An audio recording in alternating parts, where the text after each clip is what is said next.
Hey, everybody, I'm Regina Bryan, and welcome to the Women of Empowered Living. My guest today is a standout. She is a superstar in her field. I have never had a conversation with someone in the world of agriculture, and let me tell you, she has exceeded all of my expectations. She's an internationally recognized research professor in global development with a strong background in crop improvement and plant pathology. Dr. Maricelis Acevedo's bio and resume is as impressive as it gets. I mean, this is really something. There's no way that I can do her justice in this moment. I do want to highlight just a couple of things because I think it's going to frame our conversation today. So just stay with me for a moment. In 2007, she earned her PhD at the University of Nebraska at Lincoln in biological science with a specialization in plant pathology. She is a research professor in the Department of Global Development and School of Integrated Plant Science at Cornell University. Wow. Over the last 11 years, she has successfully managed a cross-institutional international research portfolio of $45 million. I mean, I'm just tired and just thinking about all of this. She has published numerous original research scientific manuscripts in peer-reviewed journals, and she has fieldwork experience in Bangladesh, Nepal, India, Ethiopia, Kenya, Honduras, and of course, right here in the United States. Her list of accomplishments goes on and on. But that's not really what impressed me about Maricelis. When we spoke, she has such a passion for what she does. I was hanging on her every word, and I don't know anything about agriculture. She is really committed to improving the lives of farmers, therefore improving all of our lives with all the tools and resources at her disposal. It is an honor and a pleasure to have her today.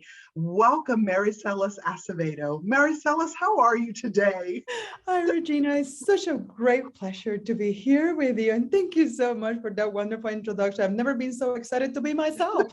Well, you should be excited because I was excited reading over all of this.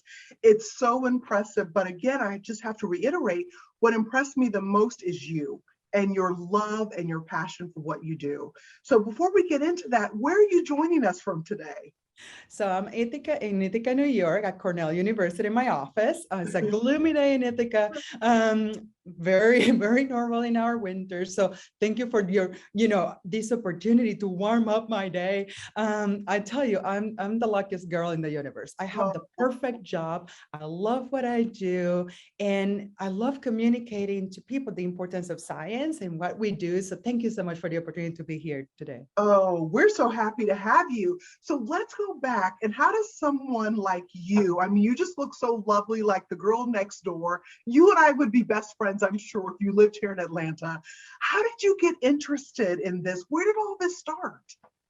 So Regina, I come from a farming background. So I'm from Puerto Rico and Puerto Rico. And I grew up in this farm environment, but my dad was an agronomist at the university. My grandfather was a farmer. My dad was a farmer.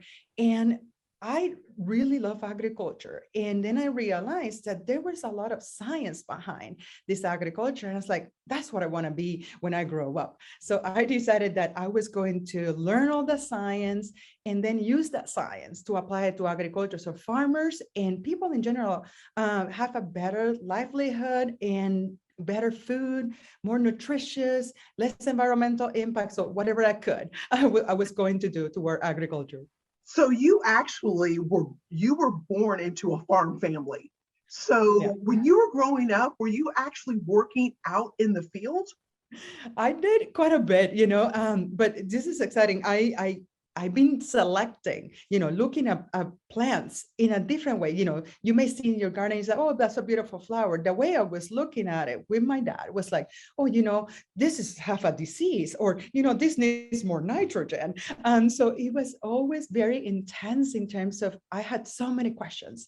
So I would help with like peeling the beans and the corn and working in that farm. Before a hurricane, we will go out to the farm and cut the leaves of the plantains because so the wind will not destroy the farm. So I was really, really engaged. Oh my gosh, you really were engaged. And so you went off to college, and this is what you chose to study. So let's talk about some of your fieldwork experience, because I mentioned several countries. So talk to us a little bit about what that's like, going off into the different countries and helping them with their agriculture. So it's a wonderful opportunity. It's overwhelming, but also so rewarding. Working in an area where I engage a lot with the scientists and also get to engage with the farmers. So I get firsthand experience of the needs and how our science is impacting farmers for better, how a new variety have improved a family livelihood from the point of not having a concrete ground on their house to be able to build a better house, send the kids to school, be able to improve the life of the community because people see what the farmer is doing, they copy. So engaging at that, it's so rewarding. And I said, like, this is what I want to continue doing for the rest of my life, because we take for granted what it takes to produce every fruit, every vegetable. That cookie that we eat, we don't think about the wheat that made that cookie. And so I get a sense of every single step from the seed that we plant to the moment that becomes flour, and it's just a great opportunity to really feel humble about what farmers go through every year. Yeah, and you know what? We've all been through this pandemic this last couple of years nearly. And what if we look at what we've just gone through and still going through with COVID around the world? What were the gaps or what were the issues that going through a global pandemic exposed in your field and working with farmers and food supply? Mhm. So we saw it even in the States, when there were some shortages of Yeah. food, or the food was being wasted because there was no way to transport it to the locations. But in developing countries where I work, it meant that a lot of the imports were not coming in. The farmers cannot have the labor they needed in their fields. Their crops were being lost because nobody could get to those farms. There was shortage of food. There was So there was even our hunger. country, so even if we just look at the United States during COVID, you're saying that there were not enough workers. There was not enough workers because workers were getting sick too, and then we had to shut down some areas because of the level of COVID. So think about the implications, not only at the farm level, but also then what we saw was increase the prices of food, Mhm. just because those farm products were not able to get to the store, and then there was shortage. We saw it with the meat packing industry. So in developing countries was even larger, the impact. So we know that we need to create more resilient system, buy local, create local, but also how do we secure that we have the food when we need it, like a storage, access to food? It's very obvious that there's a lot of work to do. So how is it different for us here in the United States versus some of the other underdeveloped countries, or what was going on in the rest of the world? Was it similar to the shortages and the types of things we were dealing with? What was the level of what was happening in some of the other countries? So, for example, if countries were concerned that they would not be able to have enough wheat, they will Mhm. reduce the amount of exports. So now, on the receiving end, if you depend on wheat to create your flour for in the United States, wheat may be a bread or cake or cookies.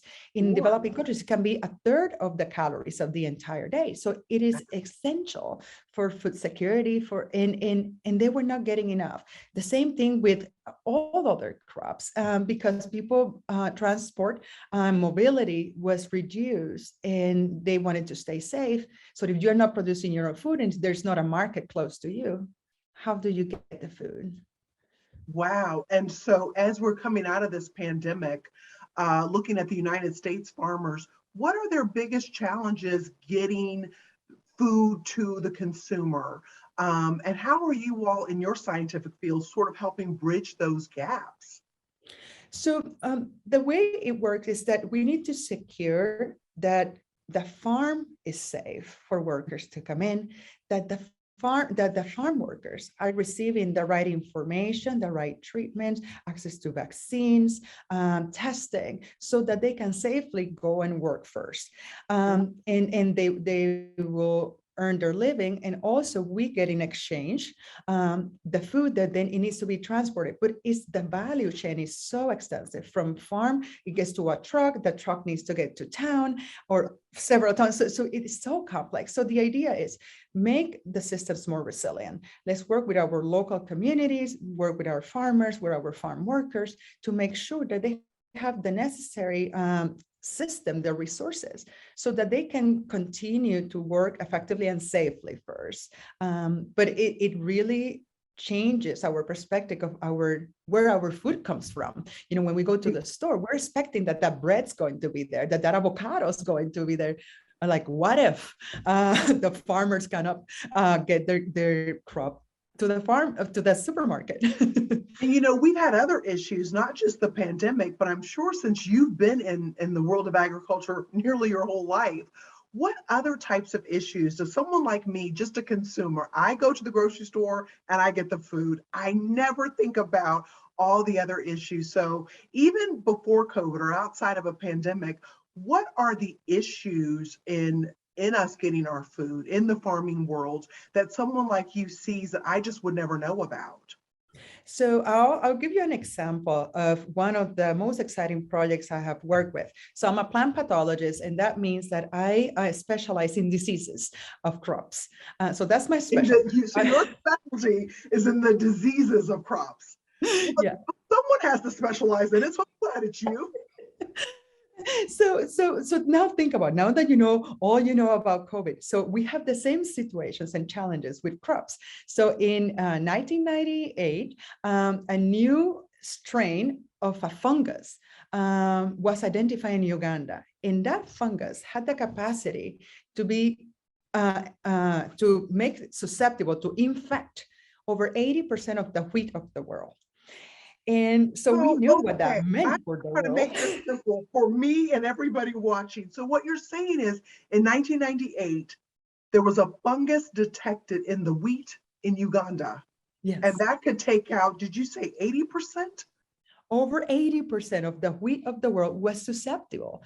Gosh. So we were concerned about food security. What would that mean in terms of the cost of wheat, of bread, everything. So my team and scientists around the world got together, and with the support of the Bill and Melinda Gates Foundation and other donors and the UK Department for International Development, create a coalition of scientists around the world that got together, brought all their wheat to East Africa and tested against this disease so that we can identify better wheat that then can be spread around the world, that it was resistant to this fungus, that really we're talking about another potential pandemic on wheat. That is, okay, that's one of the craziest things I have ever heard. So this fungus that was detected in wheat in Uganda, all of the scientists, people like you from all over the world sort of joined forces, this coalition, if you will, and you brought your wheat to test it against this fungus to make sure that it was resistant. Yes, so we needed to identify the genes and develop varieties that can be grown everywhere. And so it is like a movie. It's just like everybody's like rushing to send their wheat, and we're communicating. And then we also develop a system to track that fungus, the rust that is called the rust fungus, to how it moves around the world, because it moves from country to country. It's doesn't care about borders. So we knew that if it got out of East Africa and it got into Europe or Asia, we would be in trouble in the United States too. So we got to work. And since then, we have been able to develop varieties of wheat that are resistant to that particular strain of the fungus. Yeah. So I guess you all solved the problem before it was a problem that we, the consumers, would notice. So I would not go as far as saying that we solved the problem, but we made a lot of progress toward it. So we feel we have now the tools, we have the technology, we have the knowledge that we need to fight not only those strains from 1998, but anything that has happened after that, because they continue to mutate. Like we see with COVID-19, we have variants all the time. The same thing happens. So it's like, it's always happening. So we need to stay ahead of the fungus, the same way that we're trying really hard to stay ahead of COVID. Exactly. And just out of curiosity, is wheat, what's the biggest crop grown worldwide? Is it wheat? I would say it's one of the top ones between wheat and corn and rice. You got it. It's most of, that's what we eat, really. and where is the most wheat grown? So there, depending on the year, you may have it like in China, it may be Russia, maybe in, so it at some point was the United States. United States is the lead on the pasta wheat in the world. So we create like really amazing pasta wheat. So the next time you see pasta, think about the wheat growers in North Dakota and Minnesota. in Minnesota. Yeah. And so in North Dakota, Minnesota, like the Midwest is our bread basket. Yeah. Okay, and that makes sense because I remember being in school studying the United States bread basket. And so those are the states, those are the areas where— Yeah, Kansas, they are all producing the wheat that we all enjoy. And have we had any major problems besides this 1998 wheat issue that someone like yourself and others in your positions are kind of keeping an eye on? Yeah, so each crop has multiple pathogens and diseases. So scientists like us have been working, and the farmers have been working for decades, thousands of years, always trying to develop something that is more resistant than the previous, because nature has this way of evolving in terms of diseases, but also giving us the tools. So we just need to identify them. They are there. We just need to find them. So in the 50s, there was epidemics of rust in the US.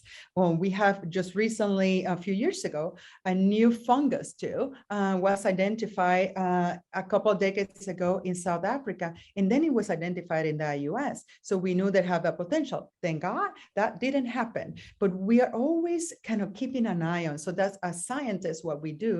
We try to stay ahead of the game. So we try to predict where the potential threats are so we can act before, because it's a lot cheaper and easier to prevent something from happening than having to cure that issue, to solve that problem. So it's what is challenging is to prove that we actually succeeded when something didn't happen. I never thought about it that way, but you're right, because I don't recall any major wheat issues or bread issues in my lifetime. So you guys are doing something right. I'm behind it, just working, making sure that your bread is safe. And that we as the consumers don't experience any real shortages or disruptions or issues. I mean, we have some supply chain issues now, but that's what you do. You make sure behind the scenes, really behind the scenes, that the food supply is safe and that there's less disruption. Yeah, and there's a major problem with oranges. So there's a disease of oranges in Florida, and so it's so-called citrus greening. And so there's tons of scientists working behind the scene to find solutions. And that's what what's going on right now with oranges. It is happening right now, and like that, it it happens in all our crops. In the past, corn also is highly susceptible to many diseases. And so scientists have worked with farmers and with the industry to develop these varieties, protect them, but not only the varieties, also providing the right chemicals that can be applied on time. So again, the next time you eat your bread, your cookies, your orange juice, thank a farmer and thank a scientist. Oh, you're right about that, because I was just thinking, I've been a little under the weather over the last week, and I was thinking how I have an even heavier craving for oranges. Mhm. And it never would have occurred to me as I'm like peeling the little cuties or the little mandarin oranges. It never would dawn on me that right now, all of you and people like you are behind the scenes, making sure that the orange crop is okay and that I get the oranges I need. Exactly. Yeah. And I think it's again, it's around the world, depending of the location where food is being produced and then shipped around. So we have to keep track. So there is agencies that protect our crop by preventing any pathogen, any disease to come from those products that are coming in. So they're checking, making sure, again, like we do with COVID, making sure, doing the test before it arrives in the country to protect our agriculture, because agriculture has a huge role, not only in the economic side of things, but food security, livelihoods depend on it. And think about our restaurants, our grocery stores, like, so there is everywhere, no? So I guess what's really you've opened my eyes to is how global it is, how much each and every one of the countries depends on one another, not just for food, but to make sure the food is safe. Would you Exactly. say Yeah, that when we're something all happens, interconnected. we're all in it together? We're all on it together, and that's what we need to like. So it's my dream would be that we have like science without borders, the way that we can really exchange knowledge, data. So through like the projects that I work with, is developing those coalitions so we can exchange data fast, and we can test and exchange materials and change seeds, knowledge, all of that. Students come to our universities so they can take that knowledge back and help us protect our food products. So in an ideal situation, you would love to see a world where the information and the data can be exchanged very quickly between countries all over the globe. Is that a problem now at a significant level? Or I guess are some of the underdeveloped countries, that's where you're really having to slow down with getting information, and how does that work at your level? So what we do is that we build capacity, we exchange knowledge first, so we can communicate. So when I see data or information from, let's say, Ethiopia, I know exactly what it means, how it was collected, and then transfer information to my laboratory or my databases. So we build capacity, we work together. It's training, is understanding, but also science is very competitive. So taking some of those barriers and say, you know what, let's work together instead of compete for this publication of this grant. Let's work together. So I'm seeing it more and more often. The new generation of scientists all want to share everything. And it's great to see that we are there, that we feel that let's do it together instead of compete. We move faster if we work together. That's exactly what I was thinking, that it must make your jobs easier when you work together, because just like how a strain of fungus in Uganda, that could impact all the wheat supply worldwide. Mm-hmm. Because just like COVID, it doesn't know boundaries. It doesn't know borders. Yes, exactly. So what are you most excited about that you're working on right now or in the near future? So right now I have a great project in Bangladesh and the Philippines when we are developing insect-resistant eggplant. Eggplant is a staple in these countries, but is highly susceptible to insects. So by developing, using new technologies, developing eggplant that is resistant to insects, and then farmers can get to grow that. For example, in Bangladesh, with the previous varieties that we released a few years ago, they went from spraying 100 times a year in a season insecticide to not having to spray or spraying 1 or 2 times. So imagine the amount of chemical that we have removed from the fields. Wow. So now repeat that one more time. How much of a reduction of So spray? they were spraying up to 100 times, and they went to spray one or twice, or even not having to spray because they have an insect resistant eggplant. So no inputs, no costs in terms of insecticides. We don't have that toxicity of insecticide in the ground, but also in the farm, at the household level, all that being removed thanks to science. And the science that ends in the hands of farmers. That's the important part. The science that stays in the lab doesn't do good. The science that ends in the field has a huge impact. Now, when will you be back in the field again, or have you been recently since COVID, or in the near future? Are you going back to another country or working with our farmers? When do you get back out there? So I have a plan to go to Bangladesh in January. So we're going to the fields and start seeing those fields, because I miss my fields. I feel Oh, I being bet where you we're from. do. And then I get the pleasure to go to Puerto Rico next week. So I have a really cool project with the University of Puerto Rico, where we're working on a course for students from Puerto Rico to come to Cornell to learn more about what we're doing here in terms of sustainable agriculture.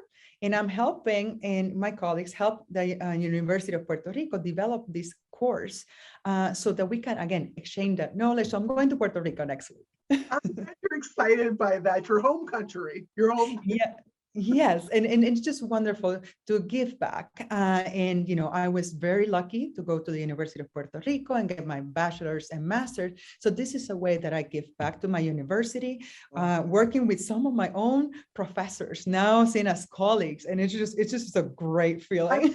I bet that's a dream come true for you. It is fabulous. And I get to really see how we are going to train the next generation of scientists, of farmers, with the best technology and knowledge.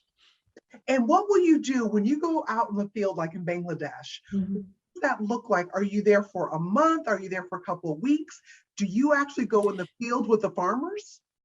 Yes. So different things. I go to research fields, so where we look at the varieties that are coming in the pipeline. We go to the laboratory. So a lot of the work I do is actually working with the scientists, so that they have the resources, the knowledge they need. So they are the ones working directly with farmers all year around. No, I come and go, but it's their countries, their farmers, and we want to build that capacity. So for me, it's very important that they are the ones communicating, but then I get to see the products in the farmer fields and engage with them to see, are we meeting their needs? And that to me is really important. But it's the countries, it's their project, it's their crop, and they're number one in the field. I'm just the visitor, and I help, but they're really proud of it's their project, and I love empowering them to do that. Oh my gosh, and it shows that you're all about humility and what can you offer them to help them locally in their country, in their area. What should I know? What would you like, since you got this chance to talk to regular people like me, and we're not scientists, we're not farmers, we're going to go to our grocery stores. What are some of the things that you like for us to know when we shop for our food, or just things to keep in mind about what goes on behind the scenes in your world? What's a takeaway for us? As a consumer, we need to be very humble of what it takes to produce that fruit, that vegetable that may have a spot, may have a little, damage. Think about the risk that the farmer went through every year, every season to produce that crop. They could have lost the entire crop, and it's their money, it's their farm, no? So first, let's understand that there is a lot of effort and love in science that happen so that you can handle that vegetable.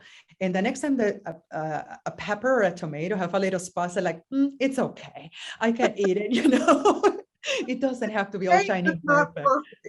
Yes, it doesn't have to be perfect. It's nutritious. It's still very nutritious. So that's one thing. The other thing is like prices change, and we don't like when the prices go up. We don't. But a lot of time, the price went up because there were challenges and different levels in the value chain. So we need to acknowledge that there is a higher cost to produce, especially like during COVID, or if there is a drought or there's a hurricane, the prices are going to change. And understand that, I know that we may have to say, okay, I'm not getting 3 oranges, I may take 1 today. Right. But understand that it's just not because there's a reason behind it. A lot of time has to do with what is happening at the farm level. And I love that you said the risk that the farmer has to take.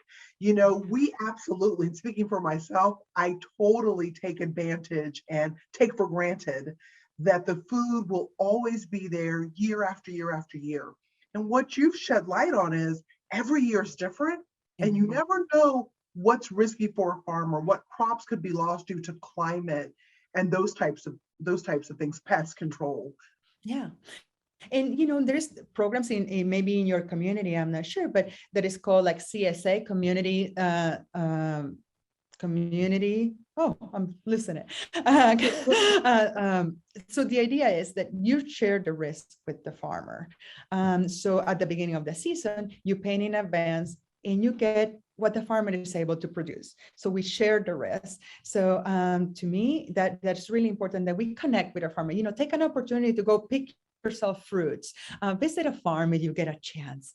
And so we have a better understanding where our food comes from, what it takes to produce our food, and then also how can we support our farmers, when there is some challenges in terms of insurance or, Right. call your Congress people and you tell them, protect agriculture. We care for agriculture, protect our farmers, our farm workers, and just thank a farmer.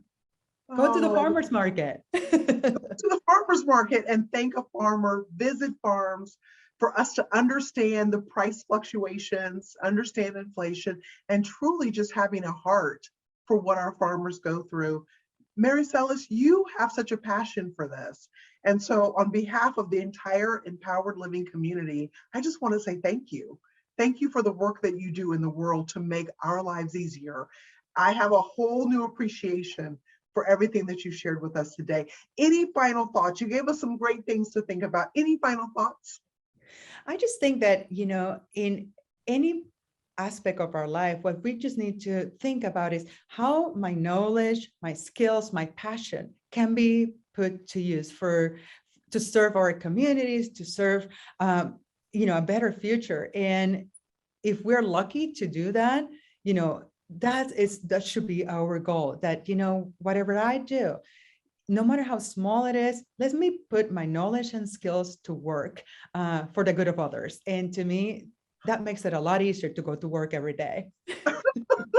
Well, there's no question that you're happy at work. You're passionate about what you do. We can feel that passion. And I'm taking that with me the next time I go to the grocery store. Sounds great. Thank you, Dr. Maricelis Acevedo. Thank you so much for joining us today. We so appreciate and value what you do.